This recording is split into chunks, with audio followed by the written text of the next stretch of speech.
తాకట్లో ఉన్న బంగారాన్ని విడిపించి ఆ రోజున మార్కెట్ ధర కట్టి మిగిలిన డబ్బును మీకు అందిస్తుంది కొమ్మూరి గోల్డ్.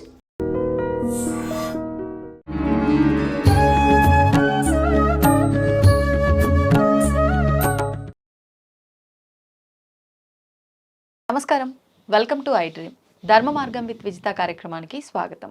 ప్రస్తుతం మనతో పాటు ఉన్నారు హరితస ధార్మిక సేవా సంస్థ వ్యవస్థాపకులు, ప్రముఖ ఆధ్యాత్మికవేత్త బ్రహ్మశ్రీ సూర్యకిరణ్ శర్మ మల్లాది. ఇప్పుడు వారితో మాట్లాడి మరిన్ని విషయాలు తెలుసుకుందాం. నమస్కారం అండి. శ్రీరామరక్ష. మార్చి 3వ తారీఖున చంద్రగ్రహణం ఏర్పడుతుంది అని చెప్పమంటున్నారు. కానీ నిజంగా కొంతమంది చెప్పేది ఏంటంటే మన దగ్గర పెద్దగా ఏమీ లేదు, మనకు అంటే చంద్రోదయ సమయం అప్పటికే ప్రారంభం అవ్వదు, అయిపోయేసరికి ఇది అయిపోతుంది కాబట్టి మనకేమీ లేదు, నియమాలు అవసరం లేదు అని. నిజంగా మన దగ్గర చంద్రగ్రహణం ఉందా? మరి ఎటువంటి జాగ్రత్తలు తీసుకోవాలి ఆ రోజున? మీరు అన్నది వాస్తవం.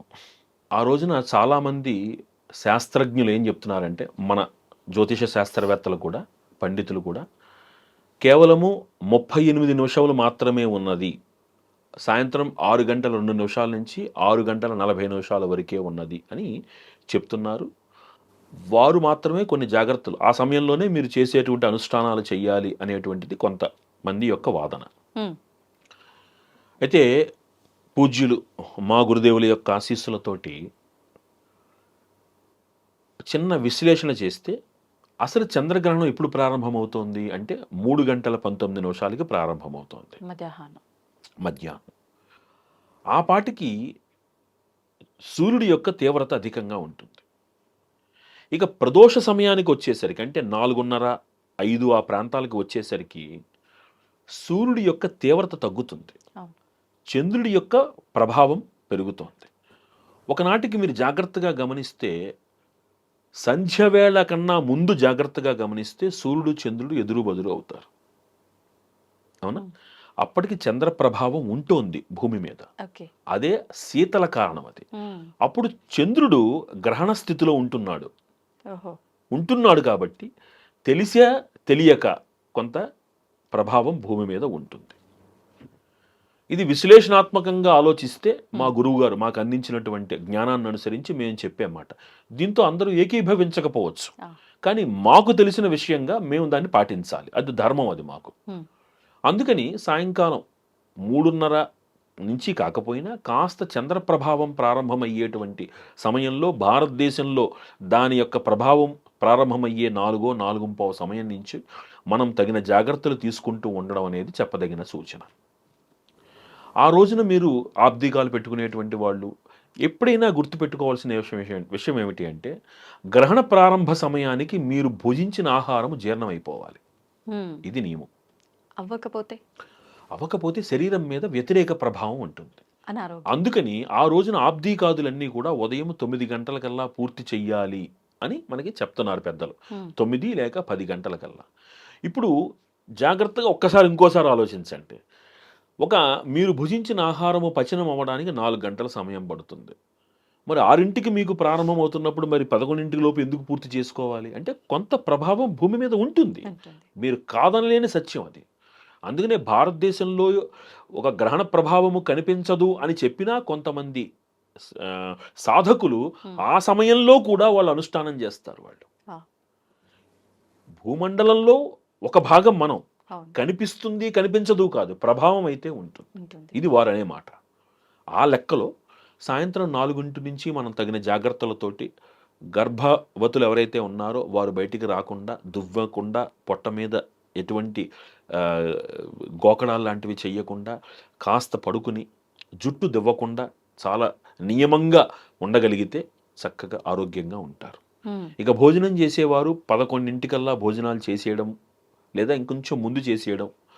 ఈ సమయానికి పట్టు స్నానము 4 గంటలకి చేసి, సముద్రము గ్రహణము అనేటువంటి దాన్ని మీరు జాగ్రత్తగా గమనిస్తే దీని ప్రభావము నీటి మీద ఉంటుంది మనకి. అందుకని ఆ సమయంలో మీరు నీరు స్వీకరించకూడదు. భోజనం సంగతే దేవుడెరుగు, నీళ్లు కూడా తాకూడదు. మరి అక్కడి నుంచే ప్రారంభం అవుతుంది మీకు. అందుకని ఆ సమయంలో అతి పవిత్రంగా గడపాల్సిన సమయం అది. వితండవాదానికి ఇక్కడ చోటు లేదు. వితండం చేసిన వాళ్ళతో మనకి పని లేదు. మనం చేయాల్సింది మంచి మనం చేయాలి. ఈ మంచి ఎవరి కోసం చేస్తున్నారు మీరు? ఎవరి కోసం వాళ్ళు. నేను నా కోసం చేస్తూ నా కుటుంబానికి ఒక మార్గదర్శనం ఇస్తున్నాను. ఓహో, గ్రహణ సమయంలో నా తండ్రి ఇలా చేశారు, ఇది నేను ఆచరించాలి. మూడవది సహజంగా సముద్ర స్నానం చేయడం, నదీ స్నానం చేయడము, జీవనదీ స్నానం చేయడము ఒక ఆనవాయితీ.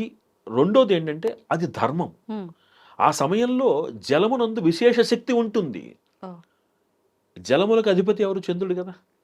ఆ ఆ ప్రభావము ఓషధీ గుణాలతోటి కొంత ప్రభావము నదీ జలాలలో ఉంటుంది. కాబట్టి ఆ సమయంలో సాధకులు ఏం చేస్తారంటే నదీ స్నానానికో సముద్ర స్నానానికో వెళ్ళి అది అయిన తర్వాత ఆ ప్రాంగణంలో అనుష్ఠానాలు చేసి విడుపు స్నానం చేసి వస్తారు. ఎందుకు అనే దానికి అన్ని కారణాలు మనం చెప్పలేము, గుర్తుపెట్టుకోవాలి. చేసిన దాని ఫలితము అనుభవించటం తథ్యం. ఆ పాజిటివ్ ఎనర్జీని మనం స్వీకరించటం తథ్యం. ఇది మూడవది.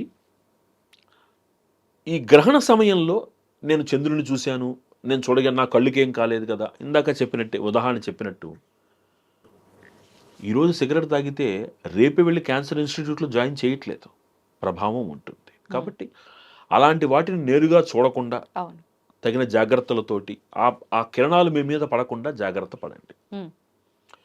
ఆహారాన్ని భుజించి గ్రహణ సమయానికి జీర్ణమయ్యేటట్టుగా జాగ్రత్తలు తీసుకోండి. ఇంట్లో చక్కగా దర్భలు వేసి మీ ఇంట్లో ఉన్నటువంటి వస్తువుల్ని పవిత్రంగా, ముఖ్యంగా ఆహార వస్తువుల్ని పవిత్రంగా కాపాడుకోండి. 1 కిలో బంగాళదుంపలో 2 కిలో టమాటాలు అంటే బయట పడేసుకుంటాం, దాని మీద గ్రహణం దృష్టి పడింది అని. సంవత్సరానికన్నా పెట్టుకున్నటువంటి ఊరగాయలు, అవునా, ధాన్యం ఇవన్నీ మరి. అందుకని జాగ్రత్తగా వాటన్నిటి మీద కూడా దర్భలు వెయ్యండి. ఆ దర్భలు నిరూపితమైనటువంటి విషయం అది. అవి ఇటువంటి కిరణాల్ని ప్రసరింప చెయ్యకుండా అడ్డుకుంటాయి అని. దానికి ఉదాహరణ చాలామంది ఈ మధ్యకాలంలో మొబైల్స్ వెనకాల వాటిని పెట్టుకుంటున్నారు, పెట్టుకుంటున్నారు, చూపెడుతున్నారు. దానివల్ల రేడియేషన్ ఎఫెక్ట్ ఉండదని నిరూపితం అవుతోంది. ఎందుకు దర్భచాపల మీద కూర్చుంటారు? ఇవన్నీ మనం ఆసనం గురించి చర్చించుకున్నాం. ఇవన్నీ నిరూపితమైనది. ఈరోజు దాని యొక్క ఫలితాన్ని నువ్వు అనుభవించే స్థితిలో లేవు. నువ్వు కేవలము ప్రశ్నిస్తున్నది వితండం కోసం. నీకు సమాధానం దొరకదు. నీకు నువ్వు అనుభూతి చెందినవాడు. ఇప్పుడు ఒక చిన్న విషయం, ఆనందము అనేటువంటిది ఒకసారి లభించింది అనుకోండి, ఆ ఆనందాన్ని విడిచిపెట్టడానికి మనిషి ఇష్టపడటం. సుఖం కోసం పరిగెడతాడు, ఆనందం దొరికితే నిశ్చలమైపోతాడు. ఈ సాధనలన్నీ కూడా ఆనందం కోసం, సుఖం కోసం కాదు. ఎక్స్టసీ, ఆ ఎక్స్టసీకి నిర్వచనం లేదు, డెఫినేషన్ లేదు, ఒక అనుభూతి. మీరు గుడికి వెళ్తారు, మీరు జాగ్రత్తగా గమనించండి. ఒక్కసారి తిరుపతి వెళ్ళగానే వెంకటేశ్వర స్వామి వారిని కన్నుల పండుగగా చూడగానే కన్నీళ్ళు వచ్చేస్తాయి. ఎందుకు వస్తాయి? బాధ ఎందుకు? అది బాధ, ఆనందం. దానికి నిర్వచనం లేదు, అనుభూతి. ఇదంతా అనుభూతితో కూడింది. అనుభూతితో కూడిన విషయం నీకు అర్థం కావాలంటే ముందు ఆ సంస్కారం నీకు ఉండాలి. లేకపోతే ఏమవుతుంది అంటే మనకి తెలుగులో సామెతలు ఉంటాయి, ఎద్దుకేం తెలుసు అటుకుల రుచి, అంతే. అలా కాబట్టి ఈ గ్రహణాన్ని అంత పవిత్రంగా మీరు అంత శ్రద్ధగాను అన్ని జాగ్రత్తలతోనూ పాటించండి. ఖచ్చితంగా మీరు సుఖంగా ఉంటారు, అందులో సందేహం లేదు. ఇప్పుడు ఈ గ్రహణ సమయంలో ఆలయాలు మూసివేయటము, గ్రహణం అయిపోయిన అనంతరం పూజా మందిరాలతో సహా ఆలయాలతో సహా శుభ్రం చేయటము, ఈ విధానం చాలా అద్భుతమైనటువంటి సమాధానం మా గురువు గారు మాకు ఇచ్చారు. లోకానికి వెలుగునిచ్చేటువంటి, జాగ్రత్తగా గమనించండి, లోకానికి వెలుగునిచ్చేటువంటి సూర్యుడు చంద్రుడు, అంతేనా? వాళ్ళేగా వెలుగునిస్తున్నారు. రాత్రిపూట వెలుగు చంద్రుడు ఇస్తున్నాడు, పగటిపూట వెలుగు సూర్యుడు ఇస్తున్నాడు. వారికి గ్రహణం ఏర్పడుతోంది, ఆ కాంతికి గ్రహణం ఏర్పడుతోంది. భూమి మీదకి రాకుండా 2 గ్రహాలు అడ్డుకుంటున్నాయి. ఆ 2 గ్రహాలు ఏమిటి? ఆ 2 గ్రహాలు ఉన్నాయా? అసలు 9 గ్రహాలు ఉన్నాయా? ఇలా వితన్నం చేసేటువంటి వాళ్ళకి మీరు గూగుల్లోకి వెళ్ళి నాసా వారు ప్రచురించినటువంటి ఒక వ్యాసం ఉన్నది. ఆ వ్యాసాన్ని గమనించండి. ఎక్లిప్స్ సమయంలో, solar eclipse or lunar eclipse, ఏదైనా సమయంలో ఏం జరుగుతుందంటే ఆ గ్రహణానికి సంబంధించినటువంటి సమయంలో ఈ భూమికి చంద్రుడికి మధ్యలో ఒక బ్లాక్ షాడో ఒకటి కనబడుతోంది అని వాళ్ళు రాసి పబ్లిష్ చేసిన ఆర్టికల్ మీకు గూగుల్లో దొరుకుతోంది. It's published by NASA. నేను చేయలా, రైట్? అందుకనే చాలా జాగ్రత్తగా గమనిస్తే మనము రాహుకేతువుల్ని ఛాయాగ్రహాలు అన్నాం. వాళ్ళు అక్కడ షాడో అన్నారు, నేను ఛాయాగ్రహం అన్నాను. నా శాస్త్రము ఎప్పుడూ సైన్స్ కన్నా గొప్పదే. అర్థమైందా? లోకానికి వెలుగునిచ్చేటువంటి సూర్యచంద్రుల్లో ఒకళ్ళకి జ్ఞాని ఏర్పడుతోంది, గ్లాని. ఏమిటి? వాళ్ళ వెలుతురు భూమి మీద పడకుండా. అలాంటప్పుడు మరి దేవాలయంలో వెలుతురికి ఎలా అవకాశం ఉంటుంది? అందుకని ఆ సమయంలో దాన్ని మూయడం జరుగుతుంది. ఆ ప్రభావము దేవాలయాలను అపవిత్రం చేస్తుందంటే అపవిత్రం కోసం కాదు, లోకాలని తమ వెలుగులతోటి నడిపించేటువంటి సూర్యచంద్రులకి వెలుగుకు గ్లాని ఏర్పడుతున్నప్పుడు ఆ సమయంలో అతి పవిత్రమైనటువంటి వస్తువుల్ని కాస్త చేసి శుభ్రం చేసి మళ్ళీ పునః వాటిని దీపజ్యోతితోటి ప్రక్షాళన చేసే మహత్తర ప్రక్రియే తప్ప అదేదో దోషము కాబట్టి అలా అని కాదు అక్కడ. అందుకనే మిగిలిన సమయాలలో మీరు అనుష్ఠానం చేసేటప్పుడు దీపం తప్పనిసరిగా ఉండాలి. దీపం లేకుండా మీరు పూజ చేయకూడదు. లేదంటే నేను కాశీ వెళ్ళానండి, కాశీలో జపం అప్పుడు కూడా ఎదురుగుండా దీపం ఉండాల్సిందే. మీకంటూ దీపం ఉండాలి. నేను మనసులో దీపాన్ని భావించానంటే కుదరదు. దీపం ఉండాలి. దీపమే మనకు సుబ్రహ్మణ్య తత్వం, అది ఉండాలి. ఒక్క గ్రహణ జపం సమయంలో దీపం అక్కర్లేదు. ఇది శాస్త్రం. ఇలా ఉన్నప్పుడు కొన్ని రాసుల వాళ్ళకి అనుకూలంగా ఉంటుంది, కొన్ని రాసుల వాళ్ళకి ప్రతికూలంగా ఉంటుంది. జాగ్రత్తలు తీసుకోమంటారు. ఇక్కడ నేనేమంటానంటే అందరి మీద చంద్ర ప్రభావం ఒకలాగానే ఉంటుంది. సౌందర్యలహరిలో శంకర భగవత్పాదులు వారు ఒక అద్భుతమైన మాట అంటారు, వనేవా హర్మ్యేవా అంటారు. ఆయన ఏమంటారంటే, అమ్మా నీ యొక్క అనుగ్రహము వనముల యందున్నను ఆకాశ హర్మ్యములలో ఉన్నను ఆ భక్తుల మీద సాధకుల మీద ఒకేలా ఉంటుంది. చంద్రుడు మనఃకారకుడు కాబట్టి అన్ని గ్రహాల మీద అన్ని రాసుల మీద సమప్రభావం ఉంటుంది. అవకాశం ఉన్నవారు చక్కగా ఆ రోజున మీరు గ్రహణం పూర్తయిన తర్వాత శుచి అయి తర్వాత రోజు మీ అందరూ చక్కగా ఈశ్వరుడికి ఆవు పాలతోటి అభిషేకం చేయించండి. అద్భుతమైన పరిహారం. కొంతమంది దానాలు ఇవ్వాలని చెప్తారు. మా గురు సాంప్రదాయంలో అభిషేక ప్రాధాన్యంగా మేము సాగుతాం కాబట్టి అందరూ చక్కగా శివాలయానికి వెళ్ళండి, ఆవు పాలతోటి చక్కగా ఈశ్వరుడికి అభిషేకం చెయ్యండి. చక్కగా చంద్రగ్రహానుకూలత సిద్ధిస్తుంది. అందరూ మనస్పూర్వకంగా ఆనందంగా ఉంటారు.